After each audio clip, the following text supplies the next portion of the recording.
Praise the Lord जय मसीह की। स्वागत है आपका विजनरी रेडियो एंड टीवी के इस खास प्रोग्राम में लेट्स टॉक टुडे। और आज हम बात करेंगे कैथोलिज्म के बारे में। कैथोलिक क्या है? बहुत बार हम बिना सोचे समझे कुछ भी बोल देते हैं।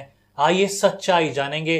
आज मैं आपको किसी से मुलाकात कराऊंगा और सुनेंगे उनकी कहानी, उनकी जुबानी, विजनरी रेडियो एंड टीवी पर। तो आइए हम मुलाकात करते हैं ब्रदर राहुल कश्यप से। स्वागत है आपका विजनरी रेडियो एंड टीवी के इस खास प्रोग्राम में।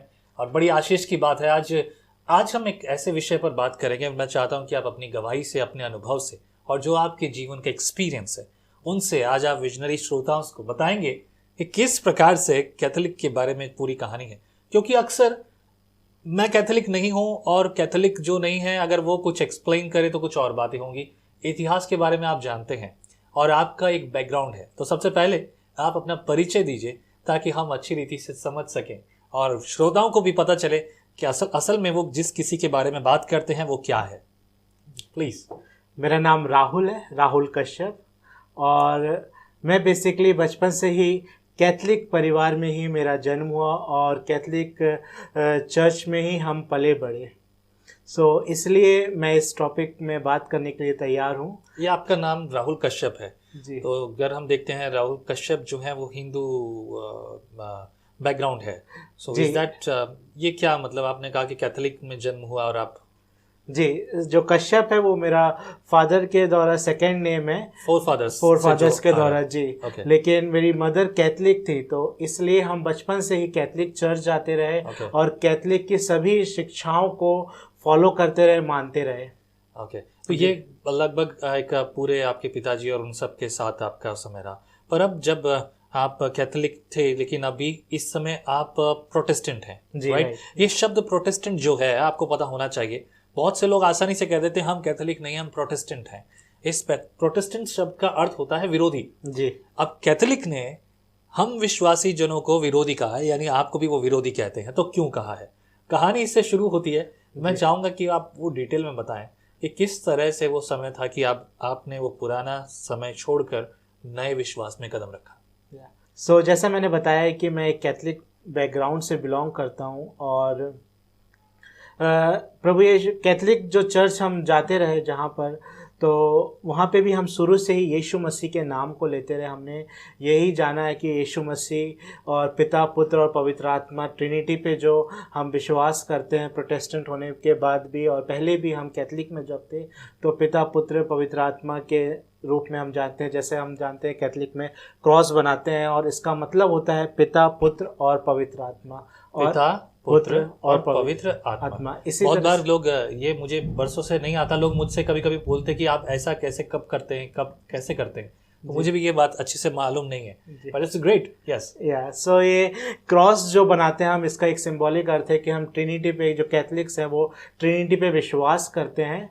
लेकिन जब डिफरेंस कहाँ आता है, जब लोग सोचते हैं कि माता मरियम को लेकर या फिर मूर्ति पूजा को लेकर, आइडल वर्शिप, क्योंकि हम देखते हैं कि कैथलिक चर्चेस में बहुत सारी मूर्तियां रहती हैं। या फिर हम जब भी कैथलिक चर्च की बात करें तो जो हमने टीवी में देखा है वो इमेजिनरी हमारे पास आ जाता है कि चर्च जहाँ पे मदर मेरी है जो यीशु मसीह को एक बच्चे के रूप में गोद में ले रखी हैं। एग्जैक्टली यही तो बात है ना, पूरे भारत में आज यही भ्रांतियां। चर्च अगर उनको पता है तो चर्च के नाम पे सिर्फ वही सामने नजर आता है कि एक बड़ी बिल्डिंग होगी, जिस बिल्डिंग का शेप कुछ ऐसा होगा, सामने क्रूस होगा, क्रूस पर यीशु लटका होगा और वहां पर एक वाइट सफेद गाउन पहना हुआ एक फादर होगा। और ऐसी ही भावनाएं सबके पास, और मतलब इमेज हमेशा रहती है। जी। एक और चीज इमेज रहती है, फिल्मों में जब भी क्रिश्चियंस को दिखाया जाता है तो उनके हाथ में बोतल दिखाई जाती है। तो क्या आप भी वो सब समय के अनुसार? मजाक कर रहा हूँ, मुझे मालूम है। नहीं प्रभु की दया से हम कभी उन संगतियों में नहीं पड़े और उन चीज़ों में नहीं पड़े।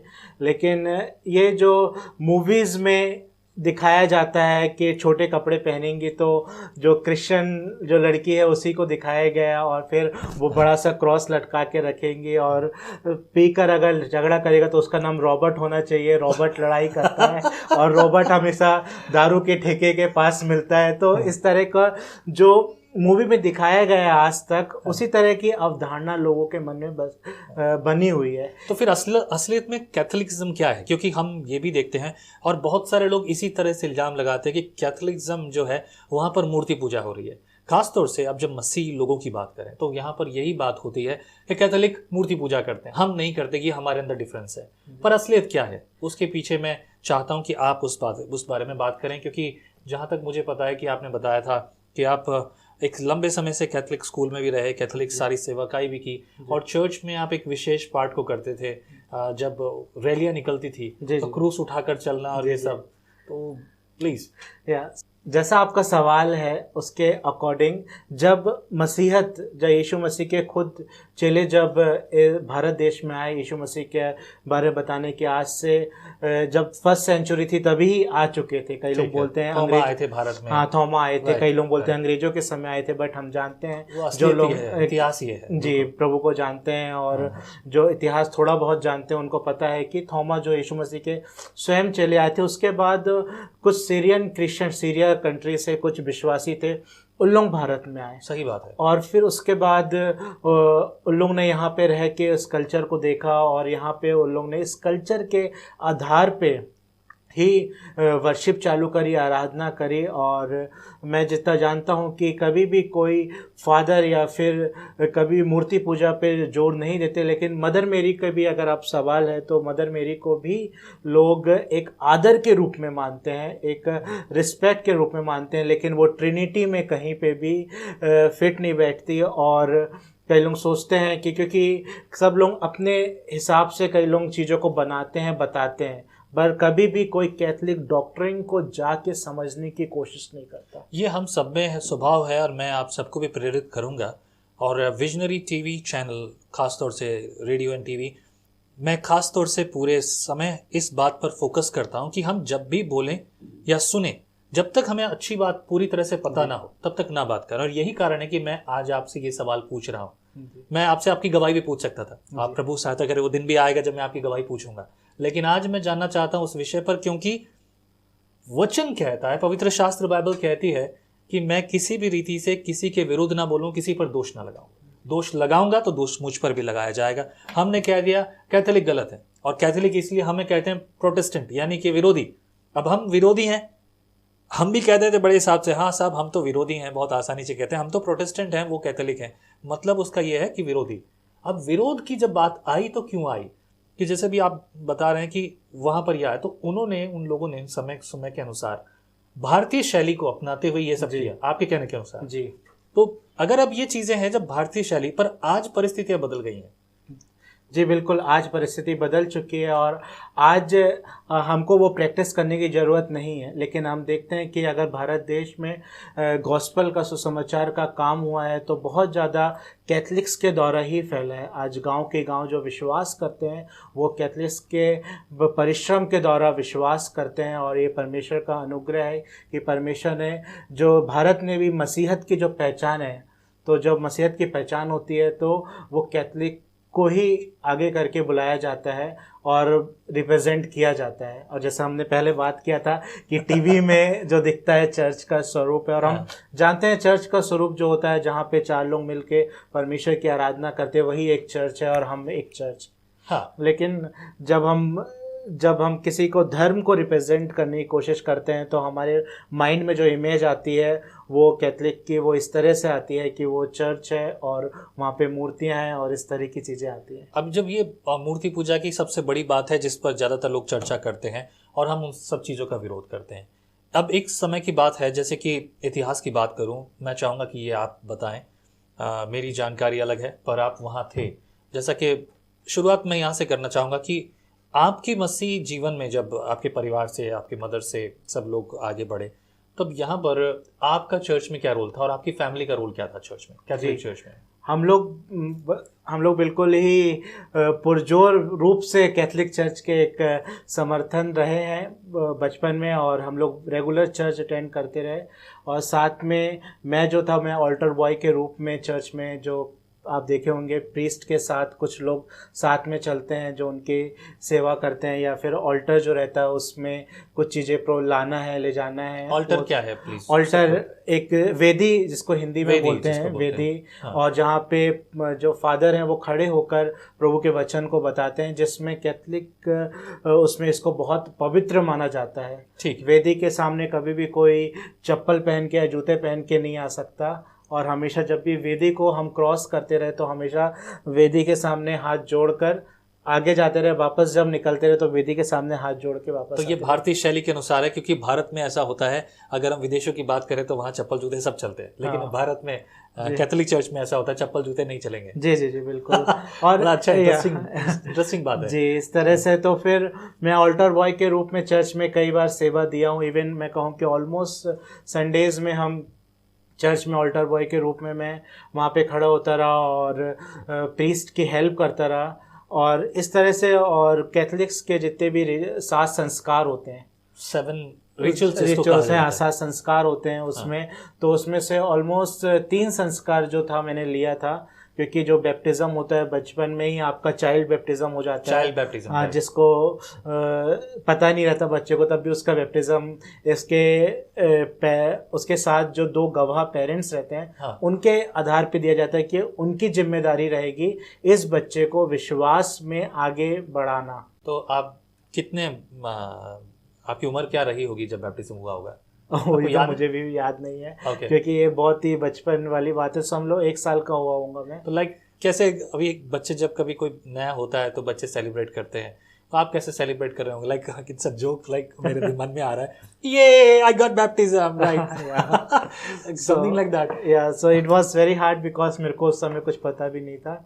और फिर उसके बाद एक होली कम्युनियन का संस्कार होता है, जिसमें हम प्रभु की देह को, जो हम रोटी और दाखरस के रूप में हम विश्वास करते हैं, लेकिन हम उसको सिंबल के रूप में मानते हैं, लेकिन कैथलिक में कई बार उसको पूर्ण रूप से सच में उसको मांस समझा जाता है और लहू समझा जाता है। उस तरह से वो विश्वास के आधार पे ग्रहण करते हैं। बट हमको पता है ये सिंबलिज्म है, सिंबल के आधार पे ही ये होना चाहिए। उसके बाद फिर कंफर्मेशन एक और संस्कार होता है, 3rd वाला, जिसमें बिशप जो है वो 3 फिंगर्स पिता पुत्र पवित्र आत्मा के नाम से इस तरह से गाल पे, हाँ, तो उसका ये अर्थ होता है कि आपके अंदर पवित्र आत्मा आ गई या आप कन्फर्म एक कैथलिक हो गए। ये वैसा है आपके कहने के अनुसार, जैसे निकोदेमुस रात को आते हैं यीशु के पास, खटखटाते हैं, प्रभु यीशु मुझे आपसे बात करनी है, क्योंकि तो यीशु उससे कहते हैं जब तक कि उनको जल और आत्मा से ना जन्म ले ले। जी जी जी, ये उसी आधार पर होगा, उसी आधार पे हो सकता है। और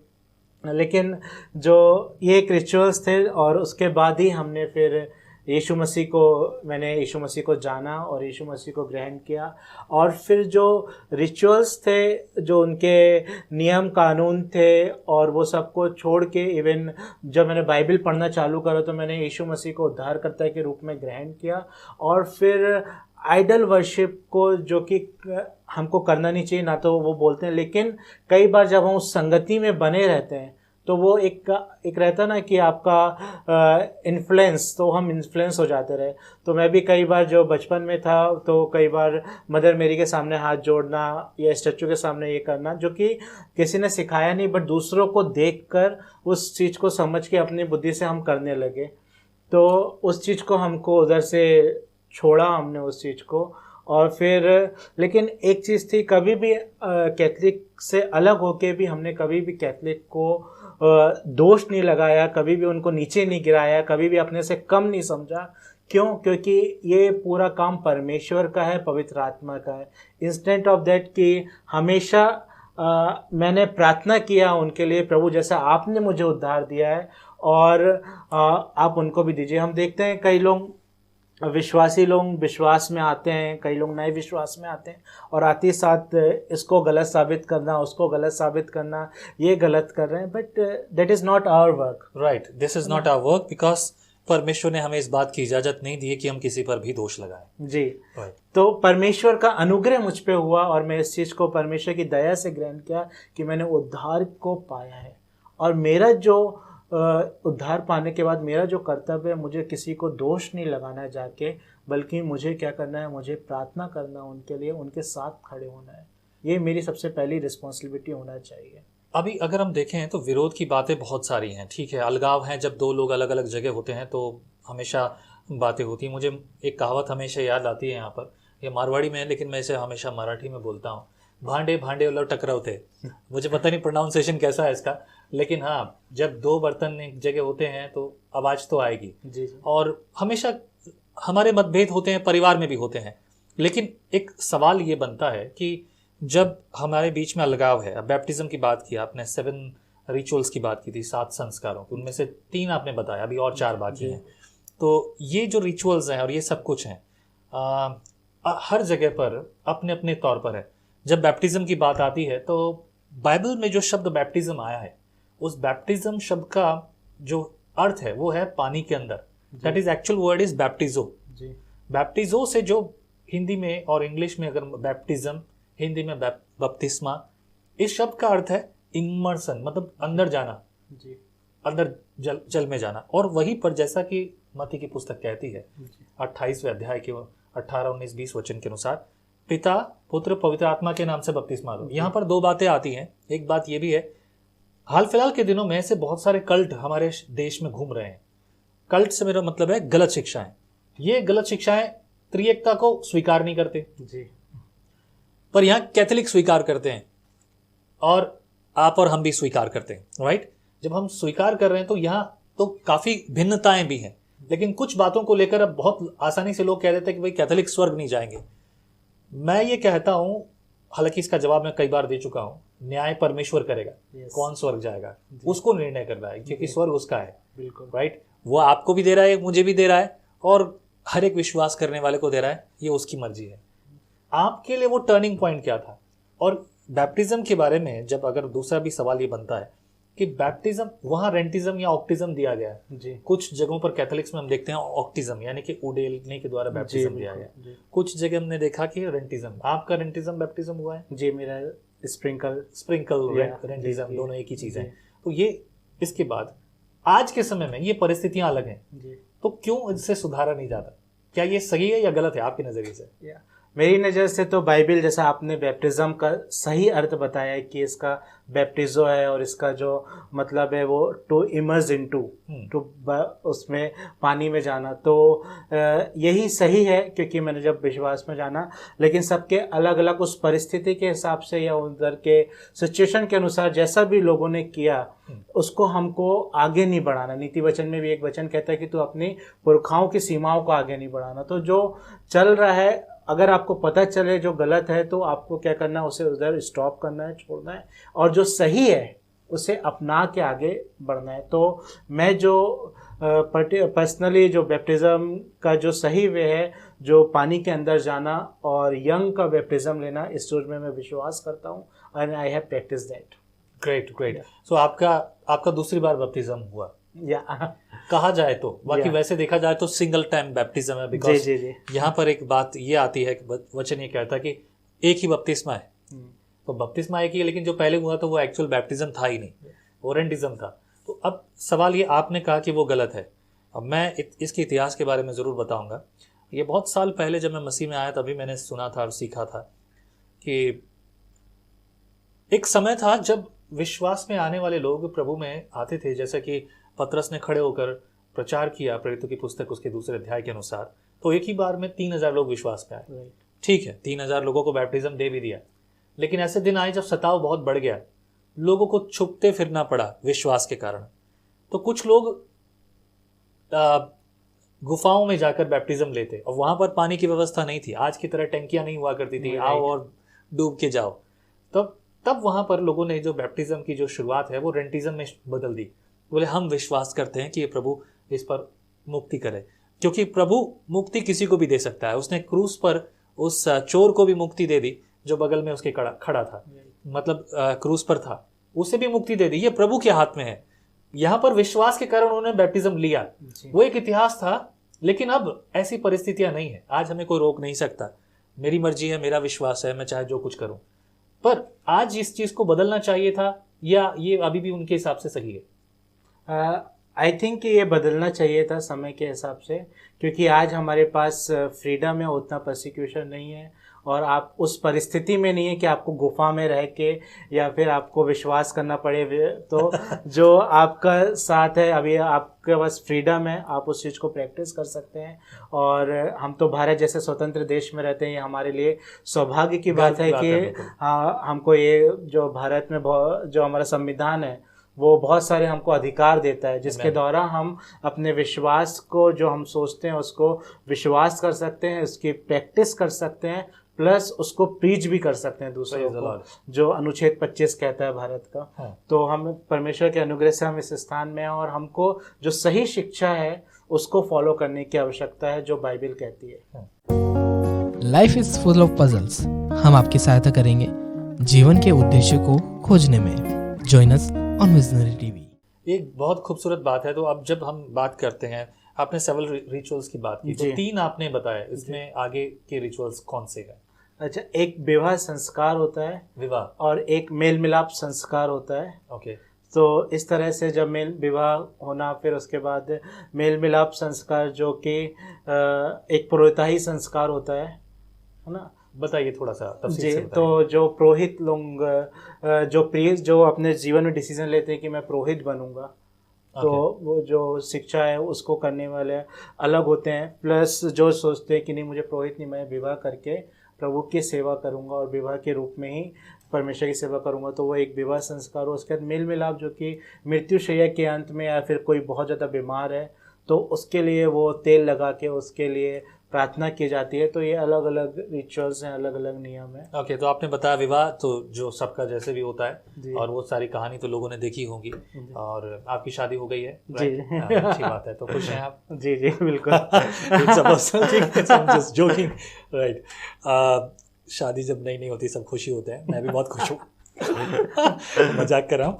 एनीवे, अगर हम बात करें इसके बाद, जब इससे थोड़ा सा आगे बढ़कर विवाह के बाद आपने बोला पुरोहित संस्कार, तो पुरोहित संस्कार मतलब वो लोग जो सेवा के लिए जाते हैं, प्रीस्ट बनना चाहते हैं। ओके। तो उसके लिए एक अलग से सेरेमनी है, मींस जे मठ होते हैं अलग अलग, आपको वहाँ जाके शिक्षाएं ग्रहण करना कुछ सालों पे आपको वहाँ पे, और जीवन भर आप शादी नहीं करेंगे, ये आपका कमिटमेंट होता है। कैथलिक्स में हम देखते हैं कि फादर बोलते हैं और वाइट ड्रेस पहन के आते हैं, तो उनका जो वो जीवन भर अपने आप को परमेश्वर को डेडिकेट करते कि हमारा पहला स्थान सिर्फ प्रभु है, और जीवन भर वो विवाह नहीं करते।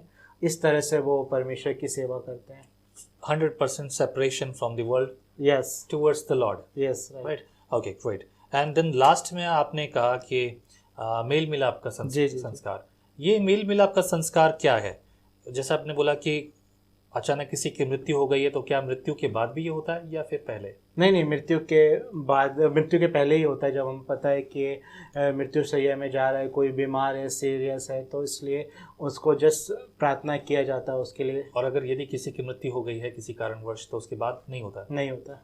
ओके। तो टोटल ये 7 संस्कार जी जी जी। तो अभी अगर मैं बात करूँ तो हमने बात की मूर्ति पूजा के बारे में। तो मूर्ति पूजा एक ऐसा विषय है जिसको लेकर क्रिश्चियंस के बारे में हमेशा बात की जाती है, खासतौर से कैथोलिक्स के बारे में।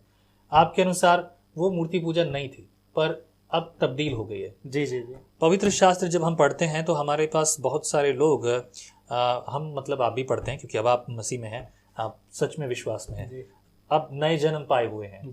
तो ये एक बात है। जब हम पढ़ते हैं तो हम पवित्र शास्त्र का जब हम लोगों से बातचीत करते हैं, उनको शेयर करते हैं, we always help them not to wear cross, हम कि भाई क्रॉस नहीं पहनना है, और अपने घर में कोई तस्वीरें नहीं लगानी है, अपने आस पड़ोस की ऐसी चीज़ों को नहीं करना है।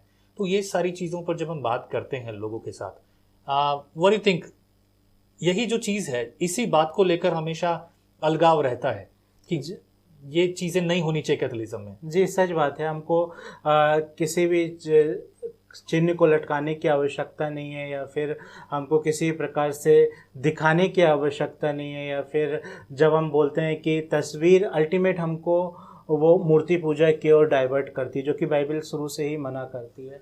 तो इसलिए तस्वीर भी लगाने की आवश्यकता नहीं है कि हम जब तस्वीर रहता है तो अल्टीमेट हम कहीं ना कहीं इन्फ्लुएंस होके उसकी वर्शिप की ओर हम जा सकते हैं।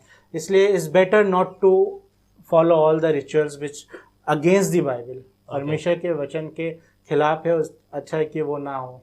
एक और चीज़ यहाँ पर आती है कि we book of Romans always says about that the whole Bible is about the simple one way, और एक सिंपल सी सीधी सी बात है, विश्वास के द्वारा उद्धार है। जी। कैथोलिज्म में किस बात पे फोकस किया जाता है? क्या विश्वास पर फोकस किया जाता है या रिचुअल्स पर, यानी कि जो कर्म कांड जिसको कहते हैं, किस बात पर फोकस किया जाता है? कैथलिक का जो विशेष जो सोच है, फेथ प्लस वर्क, जो आपका विश्वास है और आपका राइट लिविंग, दोनों के द्वारा उद्धार है। लेकिन जो पवित्र शास्त्र हमको समझाता है वो इस चीज़ को कहता है कि विश्वास के आधार पे ही उद्धार है। तो हमारे जिस प्रकार हमारे अच्छे कर्म हमको स्वर्ग नहीं लेके जाते, लेकिन कैथलिक्स का ये है कि विश्वास के साथ साथ आपके कर्म भी अच्छे होना चाहिए, जो कि नेचुरली अगर हम विश्वासी हैं एक अच्छे, तो अल्टीमेट हमारा जो कर्म है वो अच्छा होगा ही। लेकिन हमारे विश्वास के आधार पे ही हम स्वर्ग जाते हैं, ऐसा हम मानते हैं। बहुत बढ़िया, ये काफ़ी अच्छी बात है और ये हम सब के लिए लागू होता है। सिर्फ विश्वास ही नहीं परंतु विश्वास के साथ कर्म भी, क्योंकि बाइबल ये कहती है बिना कर्म के विश्वास अधूरा है। जी। और अगर हमने विश्वास किया तो विश्वास के अनुसार हम कर्म भी करेंगे। जी, ये एक विश्वासी का सिंबल होता है कि अगर कोई आम का पेड़ लगाए तो आम का ही, मतलब जो गुठली लगी तो आम का ही फल देगा। करेक्ट। तो इसी तरह अगर हम विश्वास में सच में अच्छे से जो बीज बोया गया है विश्वास का, तो हम फ्रूट जो उत्पन्न करेंगे वो परमेश्वर के वचन के अनुसार ही। एक आखिरी सवाल पूछूंगा मैं इससे पहले कि समाप्त करूं, लेकिन ये सबसे बहुत महत्वपूर्ण सवाल है, और सवाल ये है कि हम सभी लोग प्रोटेस्टेंट के बहुत सारे अलग अलग जो है डिनोमिनेशंस हैं, लेकिन फोकस जो है चर्च का वो है हमेशा गॉस्पेल। जी। जस्ट लाइक मन फिराओ परमेश्वर का राज्य निकट है, और यही मैसेज यीशु का है, हम सब का है, पवित्र शास्त्र का मैसेज यही है, मन फिराओ परमेश्वर का राज्य निकट है, क्योंकि अब फिर से यीशु आने वाले हैं हम सबको लेकर जाने के लिए। पर अब कैथोलिक्स की बात करो तो क्या कैथोलिक्स भी गॉस्पेल पर ध्यान देते हैं? क्या वो सुसमाचार सुनाते हैं? क्या उनमें सुसमाचार है? क्योंकि हाल के दिनों में मैं कुछ ऐसे चीज़ों को देख रहा हूँ, मेरी जानकारी और है, पर मैं आपसे जानना चाहूँगा क्योंकि आप वहाँ थे। जी बिल्कुल, कैथलिक्स का जो मेन फोकस है वो सुसमाचार सुनाना है, लेकिन उनका सिर्फ जाके प्रीच करना नहीं, बल्कि आपको दूसरों की ज़रूरतमंदों की मदद भी करना है और उनके साथ खड़े होना है। और आप देखेंगे कि कैथलिक्स के जो काम के द्वारा या उनके जो गॉस्पल का जो तरीका है वो डायरेक्ट प्रीच करना नहीं, लेकिन कुछ सोशल वर्क भी साथ साथ करना, ताकि लोगों को सिर्फ अलग तुप से भी मदद हो सके।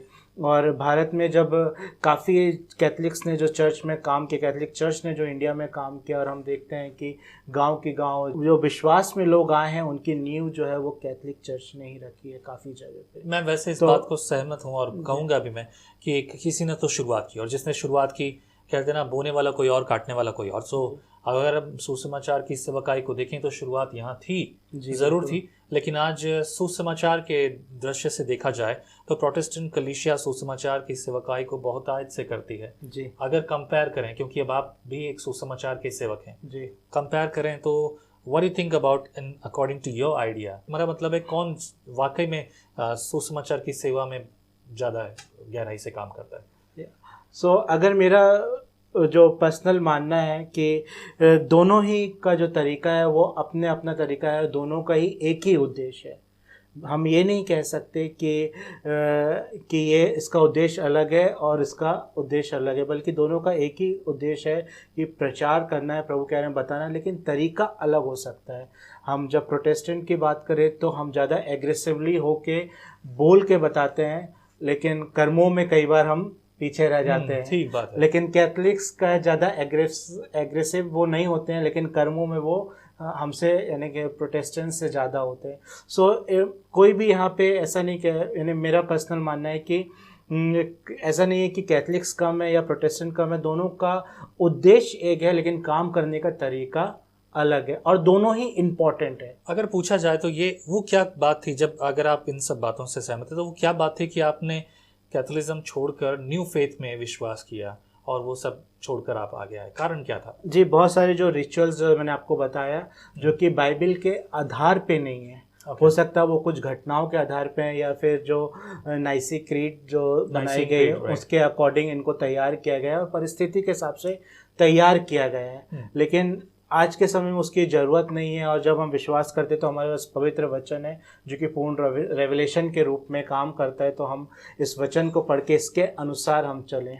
और रोमियो की पुस्तक उसका 10वां अध्याय 9 वचन कहता है कि तू विश्वास कर तो तू और तेरा घराना उद्धार जी पाएगा। बिल्कुल। कैथोलिज्म में एक चर्च में एक कन्फेशन बॉक्स हुआ करता है, जी और कभी आप गए उस बॉक्स में? जी बहुत बार, मैं तो हमेशा ही वहाँ जाता रहा, और वहाँ पे एक तरफ पे पुरोहित बैठते रहे और बीच में एक गिलास होता रहा या एक नेट बंदी होती रही, और दूसरी तरफ पे मुझे हमें बैठना पड़ता रहा। और हम जब बैठते रहे तो प्रीस्ट को हम मेडिटेटर मानते रहे कि ये मध्यस्थ हैं यीशु मसीह के लिए, और हम पूरे अपने पाप को कन्फेस करते रहे उनके सामने, और इस विश्वास के साथ कन्फेस करते रहे कि ये जो प्रीस्ट हैं वो हमारे लिए यीशु मसीह से प्रार्थना कर रहे हैं। तो ये एक इस तरह से प्रोसेस था। लेकिन जब मैंने यीशु मसीह को जाना तो मुझे समझ आया कि मुझे मध्यस्थ की आवश्यकता नहीं, क्योंकि यीशु मसीह एकमात्र अल्टीमेट हमारे पापों के लिए मध्यस्थ है, और मैं डायरेक्टली जा सकता हूँ।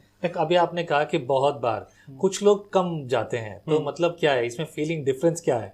या बहुत बार इसलिए, क्योंकि मैं इसलिए बोलूँगा कि मैं वॉलेंटियर एज अ वॉलेंटियर रहता रहा। तो मुझे कई बार जाके वहाँ पे वॉलेंटियर के कारण हर बार मैं ही जो वॉलेंटियर रहता तो उसको ही आगे करते हैं, तो कई बार तो मैं जाता जब भी इस तरह का वॉलेंटियरली हमारे पाप भी तो हाँ माफ करवा तो के मुझे आगे जाना पड़ता रहा, और मैं जाके फिर प्रीस्ट के सामने अपने पापों को बताता था, और ये विश्वास करता रहा कि हाँ प्रीस्ट अब मेरे आगे का काम करेंगे। लेकिन जब मैंने प्रभु को जाना और कि नहीं मेरे को ज़रूरत नहीं, मैं डायरेक्टली प्रार्थना के माध्यम से यीशु मसीह के पास जा सकता हूँ। तो जिस प्रकार मदर मेरी को भी कई लोग उस तरह से मानते हैं कि कहते हैं कि वो मेडिटेटर है, और वो इस तरह से प्रार्थना करते हैं कि मदर मेरी से प्रार्थना करते हैं ताकि वो हमारे लिए परमेश्वर से प्रार्थना करें, जो कि बाइबल किसी चीज़ को नहीं बताती है। क्योंकि जब यीशु मसीह इस दुनिया से चले गए थे, और यीशु मसीह जब प्रार्थना कर रहे थे तो मदर मेरी भी उस समूह में थी। अगर उस समय ऐसा होता तो मदर मेरी से डायरेक्ट लोग जो सेंट हैं उन लोग प्रार्थना करते और मदर मेरी उनसे प्रार्थना करती नहीं। लेकिन all together they were praying to God means though there is no chain system, directly we can speak directly, to the Lord, yes. right? तो ये एक so that is the mistake. कुछ चीज़ें हैं जो हमको समझ आई हमने, इसलिए फिर हमने पूर्ण रूप से यीशु मसीह को उद्धारकर्ता के रूप में ग्रहण करके मात्र यीशु मसीह ही उद्धार करता है। उसके लिए हमको कोई मेडिटेटर की ज़रूरत नहीं है, कोई हमको या फिर कोई बीच में हमको बिजवई की ज़रूरत नहीं है। वो यीशु मसीह ही हमारा बिजवई है, और यीशु मसीह ही हमारा। Because one thing we always know about it, जो हमने सुना और जानते हैं हम उसके बारे में, वो ये कि प्रीस्ट ये कहते हैं in the name of the Lord, पिता पुत्र पवित्र आत्मा के नाम से मैं तुम्हारे पाप क्षमा करता हूँ। yes, right. So it's like that. Yes. तो अगर ये जो चीज़ है तो इसी बात की भर्त्सना हमेशा लोग करते हैं कि ये गलत है। सो वो मेरे हिसाब से भी ये गलत है अगर फादर ये कहते हैं, बिकॉज जैसा कि अभी हमने कहा, आप लोग और जो लोग ये बात करते हैं बोलते हैं कि कैथोलिक लोग स्वर्ग नहीं जाएंगे। मैं भी ये कहूंगा कि आप ऐसी बात को करने के लिए अनुमतित नहीं है। परमेश्वर ने न्याय परमेश्वर करेगा, और जरूरी नहीं है कि प्रोटेस्टेंट में सभी लोग स्वर्ग जाएंगे क्योंकि मेरा स्वर्ग जाना भी इस बात पर तय करेगा, इस बात पर निर्भर करेगा कि मैं परमेश्वर के साथ कैसा रिश्ता रखता हूँ। भले ही मैं बहुत प्रचार करता हूँ, रोज भले ही विजनरी रेडियो टीवी भरा होगा मेरे संदेशों से, इस बात से कोई फर्क नहीं पड़ने वाला। फर्क इस बात से पड़ेगा कि मेरा रिश्ता परमेश्वर के साथ कैसा है। बिल्कुल ये एक बड़ा रीजन है जिसे हमें समझना है, विरोध और सारी बातों को बारे में ना सोचते हुए जी। इसलिए मेरे भी हमेशा इस बात को जोर देता हूँ कि कभी भी आपको ये अधिकार नहीं कि आप किसी को भी नीचे गिराएं, या फिर आप किसी को भी अगर सिखाने के उद्देश्य से बताना चाहें तो उसका भी एक तरीका है ना, और उस तरीके के हिसाब से हम उसको बताएं और समझाएं। लेकिन आपका जब मैं कई बार देखा हूं कि कई लोग जो विश्वास में आते हैं नए नए, और 2 दिन बाइबल पढ़ के या कुछ समय बाइबल पढ़ के और बिल्कुल से सबको नीचे गिराने लगते हैं, और शायद वो पवित्र आत्मा से भरे नहीं होते हैं, क्योंकि पवित्र आत्मा जो भरा रहता है वो हमेशा दूसरों को उठाने की कोशिश करते हैं, और जो पवित्र आत्मा से भरे नहीं है वो सब हमेशा नीचे करेंगे। नोटिस कर लीजिए इस बात को। मैं इस बात के लिए तालियां नहीं बजा सकता, अगर हो सका तो हाथ और पैर दोनों बजाता। बिल्कुल सही बात है ये जी, वेरी गुड। तो इसलिए जो पवित्र आत्मा से भरे लोग हैं वो कभी भी किसी को नीचे नहीं गिराएंगे, बल्कि ये एक गुण होता है पवित्र आत्मा की, इंकरेज करना। राइट। तो ये इंकरेज करने की बात है। और हम जो गलत चीज़ें हैं उसको हमको पॉइंट आउट करना है और उसको तरीके के साथ उसको अलग भी करना है। हमको खुद भी बचना, दूसरों को भी बचाना है। बिल्कुल, क्योंकि बाइबल ये कहती है यदि तेरा भाई किसी गमी घटी में हो तो उसे तिरस्कार मत कर, छोड़ ना दे, परंतु उसे बढ़ा और उसे साथ ले चल। कमी घटी है तो भाई उसको अगर डांट डपट के भगा दिया तो फिर आप कैसे सुधारोगे उसे? यस। तो इसलिए हमको साथ में सबके चलना है और हमको कभी भी किसी का क्रिटिसिज्म नहीं करना है। ये परमेश्वर के हाथ पे। अगर हम बोलें कि कोई स्वर्ग नहीं जाएगा, क्या गारंटी कि आप स्वर्ग जाओ? हाँ, ये बिल्कुल बड़ा सवाल है। आप जो पूछते हो आप ये सवाल अपने आप से पूछिए। सो इस बात को हमेशा हमको समझने की जरूरत है और हमेशा ये प्रार्थना करना है कि परमेश्वर मुझे पवित्र आत्मा से भर, ताकि मैं चीज़ों को समझूं और उसके अनुसार चलूं। एक बहुत खूबसूरत बात यह कही आपने कि मैं चीज़ों के साथ चलूं। मैं बार बार इस बात पर जोर देता हूं, चाहे कोई सा भी डिनोमिनेशन हो, doesn't mean it, except one condition. क्या उसने यीशु को प्रभु जानकर अंगीकार किया? जी। यूहन्ना 3:16 बोलता है कि जो कोई परमेश्वर पर विश्वास करे, जो कोई यीशु पर, उसके पुत्र पर विश्वास करे, वो नाश ना होगा, अनंत जीवन पाएगा। तो अब डजंट मीन कि अगर कोई कैसा भी हो, अगर गलत शिक्षा वाले लोग भी हैं, उसका न्याय परमेश्वर करेगा। बस इतना है कि हमें उनसे दूर रहना है। जी। राइट, उनसे दूर रहना है। तो अगर गलत शिक्षा वाले लोग हैं तो भी ये बात उनके लिए भी लागू होती है। और एक चीज में मैं पुरजोर वो करता हूँ, विश्वास करता हूँ, जोर देता हूँ कि ट्रिनिटी के अगर अलावा कोई आपको दूसरी चीज बताता है तो प्लीज उससे थोड़ा सेपरेट करें या फिर उसको समझाएं। पिता, पुत्र और पवित्र आत्मा, इस पे हमारा विश्वास है और ये ट्रिनिटी पे ही हम ज़्यादा जोर दें और उस पर हम समझने की कोशिश करें और दूसरों को ही उस आधार पे समझाएं। करेक्ट। फर्स्ट सेंचुरी का जो चर्च जो था, फर्स्ट सेंचुरी के चर्च में जब पौलुस और ये सब भाइयों ने देखा, सेवकों ने देखा कि जब भरमाने वाले लोग खड़े हो गए, तब उन्होंने क्रीड्स का जो है गठन किया, क्रीड्स बनाई। तो कई सारी क्रीड्स हैं यहाँ पर Nicene creeds, we believe on that. Catholics of course उनकी एक अलग क्रीड है, कैथोलिक शायद दूसरी किसी पर बिलीव करते हैं। I am not sure about that, मैं इस बारे में भूल गया हूँ। बट नाइसीन क्रीड, उसके अनुसार जो आपने कहा, पिता, पुत्र और पवित्र आत्मा, अगर ये तीनों के अलावा कोई कुछ और बात करता है, और खासतौर से अभी जो लोग बोल रहे हैं कि यीशु आ चुका है, ऐसे लोगों पे बिल्कुल भी विश्वास ना कीजिए। भरमाने के लिए बैठे हैं लाइन लगा के। एट फाइनली, इससे पहले कि हम विदा लें सबसे, मैं चाहूँगा आप अपनी तौर से और इन सारी बातों पर, जो जिन बातों पर हमने चर्चा की है, आप डायरेक्ट मैसेज क्या देना चाहेंगे? तो फाइनली मैं इस बात पे जोर दूंगा और इस बात को बताना चाहूँगा कि आप जब विश्वास में हैं, आप अभी विश्वास में आ रहे हैं या फिर हो सकता है बहुत समय से आप विश्वास में हैं, आपको बहुत ज़्यादा किसी को नीचे गिराने की आवश्यकता नहीं, किसी का जज करने की आवश्यकता नहीं, बल्कि आपको अपने जो विश्वास के आधार पे आपको मजबूत बनने की आवश्यकता है। वचन और पढ़ें। अगर आपको कोई डाउट है, सवाल है, तो आप ज़रूर से कैथलिक डॉक्ट्रिन में जाएं, उसको समझें और आप जो कैथलिक को फॉलो करते हैं या प्रीस्ट हैं, आप उनसे डायरेक्ट सवाल पूछें, रादर देन पीठ पूछे, उनको कुछ बोलना या फिर उनके ऊपर किसी प्रकार का दोष लगाना। आप समझने की कोशिश करें और वचन के अनुसार ही चलें, और वचन जो सुप्रीमेसी है हमारा और पिता, पुत्र, पवित्र आत्मा, उसके अनुसार ही, उस डॉक्ट्रिन के अनुसार ही हम चलें, उसके अलावा और किस चीज़ को फॉलो ना। क्योंकि लिखा है कि जो कोई भी किसी पर दोष लगाए वो दोषी ठहराया जाएगा। यदि आप दोष लगाते हैं तो आप दोषी ठहराए जाएंगे। सो इसलिए बेहतर है कि आप किसी के बारे में बोलें, किसी के बारे में सुने। आपको बोलने की अनुमति प्रभु और प्रभु का वचन, पवित्र बाइबल नहीं देता है। हालेलुया। प्रभु आप सबको बहुत आशीष करे। भाई राहुल, मैं आपका धन्यवाद करूंगा। प्रभु की स्तुति हो। प्रभु ने आपके जीवन में काम किया है, प्रभु ने आपको बुलाया है, मुझे बुलाया है, ऑफ कोर्स आपको भी बुलाया है। तो प्रभु आपको और आपके पूरे परिवार को बहुतायत से आशीष करें और वो सेवकाई जो प्रभु ने आपको दी है, उस सेवकाई के द्वारा औरों के लिए प्रभु की महिमा हो। आने वाले दिनों में आप ब्रदर कश्यप को, ब्रदर राहुल कश्यप को आप सुनेंगे विजनरी टीवी और रेडियो पर, और अलग अलग तरह के प्रोग्राम्स उनके द्वारा होंगे। ये उनका परिचय था और आगे की चीज़ें समय समय पर वो आपके साथ शेयर करेंगे। आमीन। सुनते रहिए विजनरी रेडियो टीवी। हर रोज आपको कुछ ना कुछ नया मिलेगा। रेडियो 24 घंटे है, आप 24 घंटे सुन सकते हैं। यूट्यूब और फेसबुक पे आप हमें देख सकते हैं। आप हमें दूसरे प्लेटफॉर्म्स पर फॉलो कर सकते हैं। साथ ही साथ यदि आपके मन में बोझ है इस सेवा के लिए, नीचे मेरा नंबर है, उस नंबर पर आप फ़ोन पे और गूगल पे के द्वारा अपनी सेवकाई, इस सेवकाई के लिए जो भी कुछ आपके मन में प्रभु बोझ देता है, इस सेवकाई के लिए दे सकते हैं, ताकि हम और बेहतरीन और बढ़िया कामों को कर सकें। आमीन। प्रभु आप सबके साथ हो। जय मसीह की।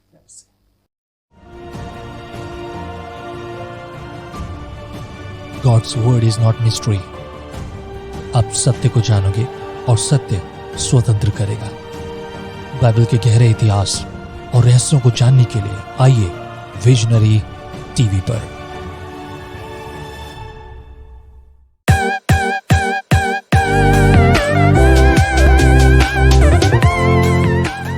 इससे कोई फर्क नहीं पड़ता कि हम कौन हैं, कहां से हैं और क्या हैं।